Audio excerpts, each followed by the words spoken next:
ইতিমধ্যে যারা গত নির্বাচনে গিয়েছেন তারা দেশ জাতির সাথে বেইমানি করেছেন।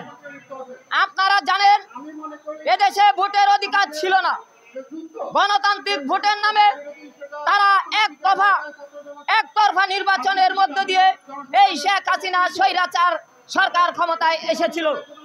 আজকে তাদের ভয়াবহ অবস্থা। তারা একদিন জনতা বলে দিয়েছিল এই শেখ হাসিনা পালিয়ে যাওয়ার সময় পাবে না, আজকে তারা পালিয়ে গেছে। আমরা এই উপদেষ্টা সরকারের কাছে আমাদের দাবি, আমরা বলতে চাই স্বতন্ত্র প্রার্থী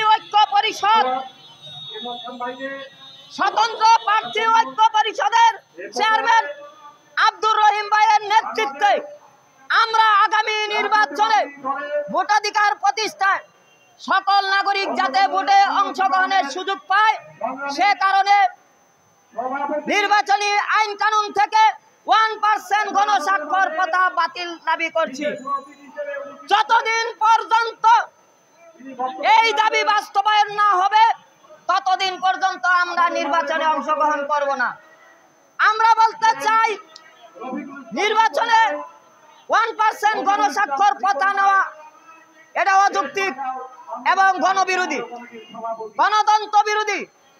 আমরা বলতে চাই এমপি নির্বাচনে 1% গণস্বাক্ষর প্রথা বাতিল না করা পর্যন্ত এই দেশে কোন নির্বাচনে জনগণ অংশগ্রহণ করবেন না।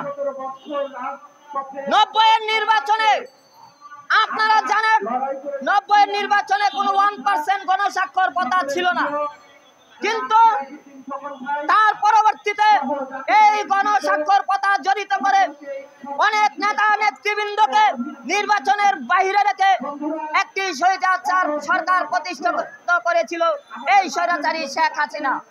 আমরা তত্ত্বাবধায়কের কাছে দাবি এই 1% গণস্বাক্ষর প্রথা বাতিল করে আগামী নির্বাচনে ভোটাধিকার প্রতিষ্ঠা এবং গণতন্ত্র হরণের বিরুদ্ধে একটি যুগপৎ একটি ভূমিকা তিনি পালন করবেন। ব্রিগেডিয়ার শাকত সাহেব যখন নির্বাচন কমিশনার ছিলেন তখন 1% গণস্বাক্ষর প্রথা জড়িত হয়েছিল। আমরা বলতে চাই যিনি নির্বাচন কমিশনার হবেন তিনি অবশ্যই স্বতন্ত্র প্রার্থিতায় 1% গণস্বাক্ষর প্রথা বাতিল করে গণতান্ত্রিক ভোটের ব্যবস্থা করবেন। এই বলে আমি আমার বক্তব্য শেষ করলাম।